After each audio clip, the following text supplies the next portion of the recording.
Vamos dar início aqui ao colonialismo e o subdesenvolvimento. Para isso, para efeito, vamos entender o que seria o colonialismo, né? Coloquei aqui mais uma frase que eu retirei também do site da internet, um InfoScholar, muito interessante. O colonialismo é uma forma de imposição de autoridade de uma cultura sobre a outra. Ela pode acontecer de forma forçada, com a utilização de poderio militar ou por outros meios como a linguagem e a arte, né? Faz a cultura aqui. Então é uma forma de impor, de um grupo se impor sobre o outro, de um grupo dominar o outro. Exemplo, os portugueses colonizaram o Brasil, então eles impuseram a sua cultura no Brasil.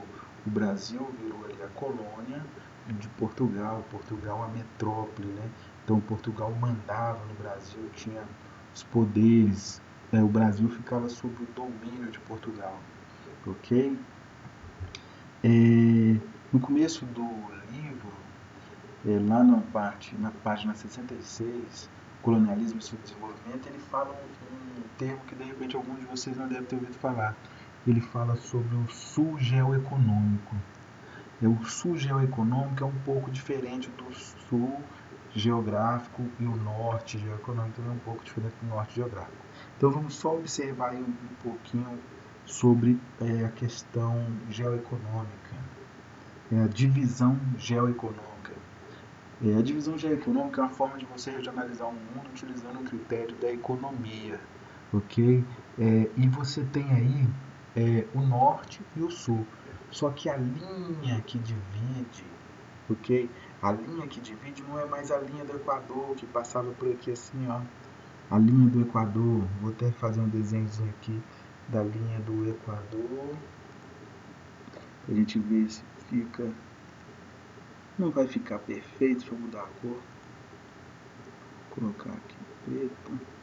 Não vai ficar perfeito porque eu não tenho uma facilidade de utilizar um mouse, mas vamos tentar lá, né?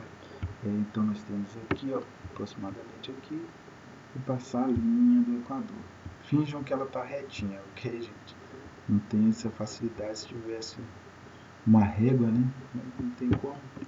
Então aqui nós temos a linha do Equador. A divisão geoeconômica, ela não respeita esses limites geográficos aqui de norte e sul. A linha do Equador divide em norte e divide em sul. Porém, a linha que divide o mundo em norte e sul geoeconômico, ela é um pouquinho diferente. Observa ali, em azul nós temos o norte, ok? Em vermelho nós temos o sul. E olha como que essa linha passa por aí.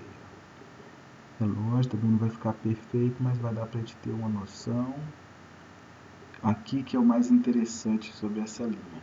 Ela chega aqui, ó, desce para o sul geográfico, faz uma volta, pega a Austrália e a Nova Zelândia e coloca elas no norte geográfico. Então, se você observar, ela não segue o mesmo padrão da linha que divide a Terra geograficamente, que é a linha do Equador.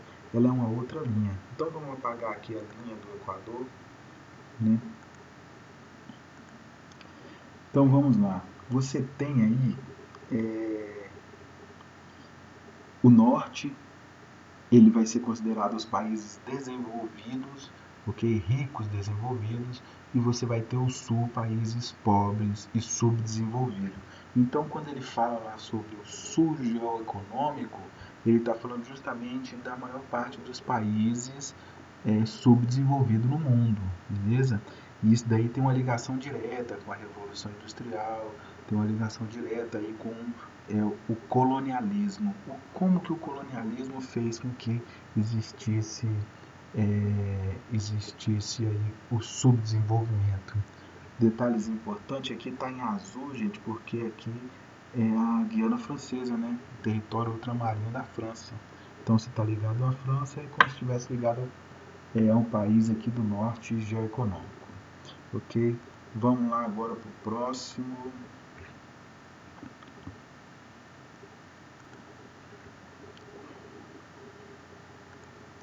Nós temos aqui as zonas térmicas da Terra. eu preciso comentar com vocês isso aqui para dar prosseguimento à parte aí da questão da colonização, né? Como que ela influenciou. Olha só, entre o Círculo Polar Antártico e o Trópico de Câncer, nós temos aí a zona temperada do norte. Entre o Trópico de Câncer e o Trópico de Capricórnio, nós temos aí a zona chamada intertropical ou zona tropical, como queiram, tá bom? Entre o Trópico de Capricórnio e o Círculo Polar Antártico, nós temos a zona temperada do sul. E aí nós temos aqui dentro dos círculos polares as zonas frias, ok? Tanto do norte como no sul. Essas zonas aqui elas vão variar a temperatura, vão variar o clima e vão variar o tipo de cultura que prevalece em cada área, tá bom? Por exemplo, a planta que é adaptada num clima temperado, ela não vai se adaptar num clima tropical. Aquela planta que está adaptada num clima muito frio, ela também não vai se adaptar num clima tropical. Então vão existir produtos da área tropical e produtos da área temperada, tá bom? Então nós temos aqui, ó, as zonas temperadas. E se você for observar agora, eu vou voltar aqui, ó. Tá vendo aqui a Europa passando aqui, ó? Europa, Ásia, Estados Unidos, Canadá, eles ficam justamente numa área temperada, tá bom? Os produtos, por exemplo, que tem na Europa lá, são produtos que vêm de área temperada, né? São produtos de cultivo aí em área temperada. Nos Estados Unidos e no Canadá também vai ser uma área temperada, então vai ter esses mesmos produtos. E aí tem um fato muito importante aqui.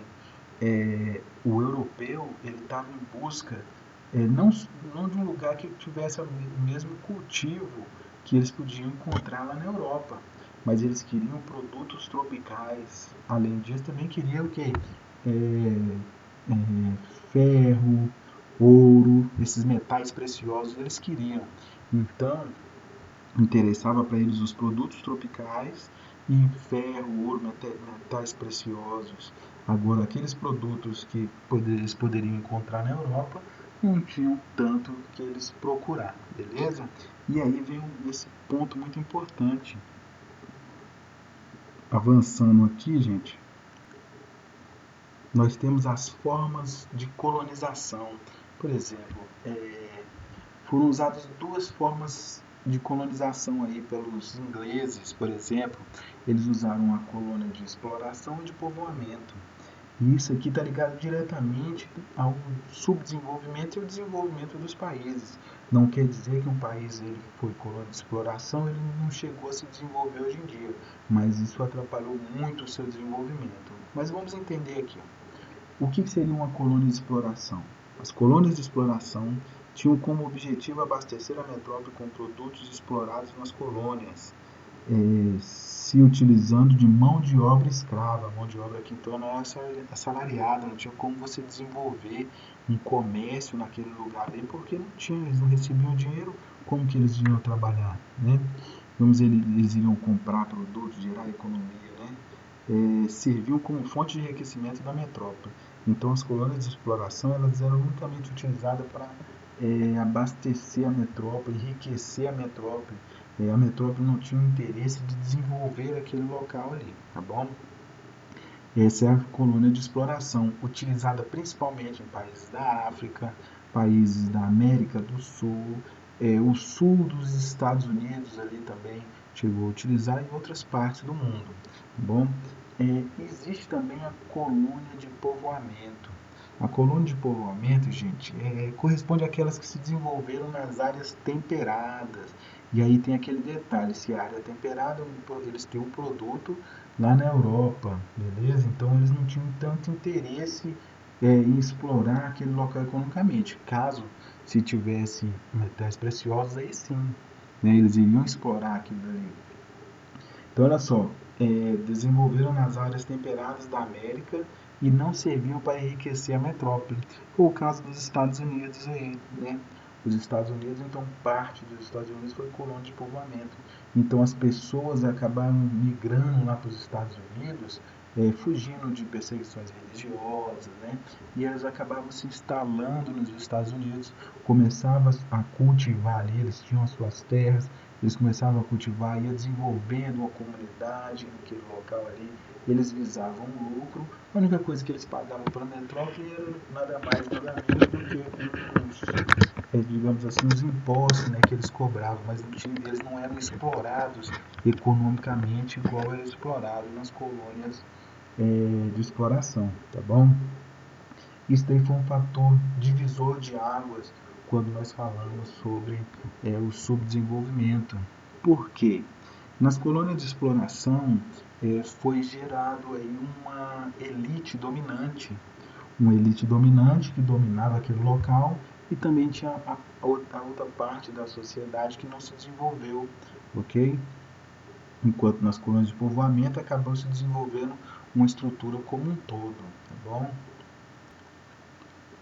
As colônias de exploração, elas acabavam só fornecendo matéria-prima para a metrópole fornecia produtos manufaturados, né, para a colônia. E aí se estabeleceu aí uma divisão internacional do trabalho, onde a metrópole mandava produtos manufaturados, vendia esses produtos manufaturados, né, e recebia da colônia a matéria-prima, né, que era fornecida, tá bom?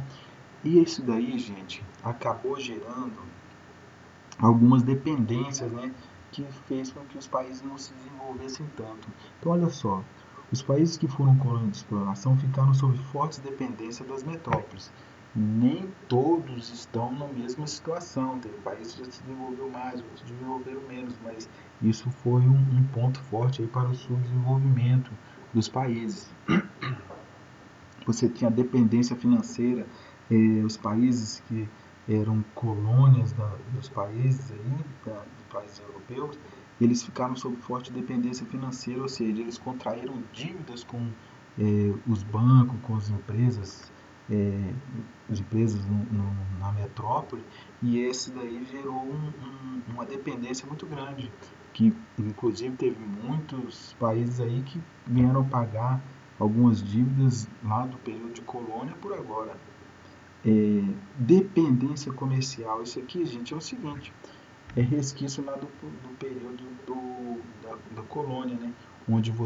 Onde a colônia fornecia matéria-prima e a metrópole fornecia o produto manufaturado. Posteriormente, os países que eram metrópole, eles começam a fornecer o produto industrializado. Só que as colônias, os países que eram colônia, continuam fornecendo a matéria-prima.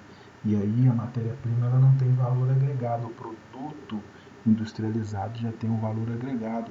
Isso faz com que essa dependência comercial aí faz com que os países industrializados eles cresçam mais, os países que fornecem matéria-prima não cresçam tanto, né?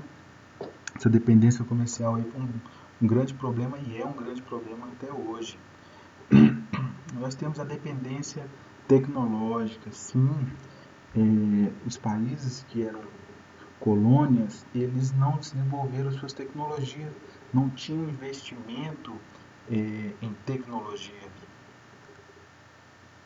Não tendo investimento em tecnologia, fez com que eles tivessem uma dependência tecnológica de produtos de outros países. Vou citar aí um exemplo. No caso lá na Colômbia, será que eles têm um celular desenvolvido na Colômbia, com tecnologia colombiana e tudo que eles vendem para o mundo todo? Não, eles têm uma dependência tecnológica, né? Inclusive, por exemplo, produtos agrícolas. Será que eles desenvolvem o próprio trator com a tecnologia própria ou eles compram essa tecnologia de outros países? Beleza? Então, essas dependências aí são características de países subdesenvolvidos que foram perdurando aí durante anos e até hoje existe, ok? Eu coloquei aqui no final, gente, essa imagem aqui que eu acho muito interessante, que retrata muito o que seria o colonialismo e o subdesenvolvimento, né? Você tem aqui a África, você tem a América do Sul, América Central aqui, ó, também, né? De certa forma seria mais ou menos isso aqui. A riqueza daqui serviu para o desenvolvimento dessas áreas, né? A riqueza desses dois levou ao desenvolvimento dessas áreas, ok? Então, galera, é isso. Essa foi nossa videoaula sobre Revolução Industrial, colonialismo e o subdesenvolvimento, tá bom? Muito obrigado e até a próxima.